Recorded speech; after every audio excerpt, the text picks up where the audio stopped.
पहिलं 2-3 महिन्यापूर्वी आम्ही आलो होतो तेव्हा इथं असं बसायला नव्हतं, असं बसायला केलेलं आहे. हे पप्पा असे इथेच बसायचे भर पावसात. पण आता पावसात आपण भिजू नाही शकत, असं बसायला. पाऊस आला तरी वरती त्याला हे केलेलं आहे, कव्हर केलं आहे, त्यामुळे आता पावसात आपण भिजू नाही शकत.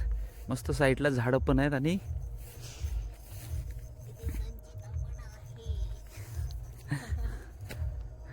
बरोबर अजून अर्धा तास थांबायला लागेल तुला. हा कसं वाटतंय? कसा सुख आहे फ्लॅटमध्ये राहण्याने? इथला सुख काय तुला वाटतं? म्हणून तर आपण महिन्याला गावाला येतो ना. 2 महिन्यांबरोबर गावाला आलेलं आहे.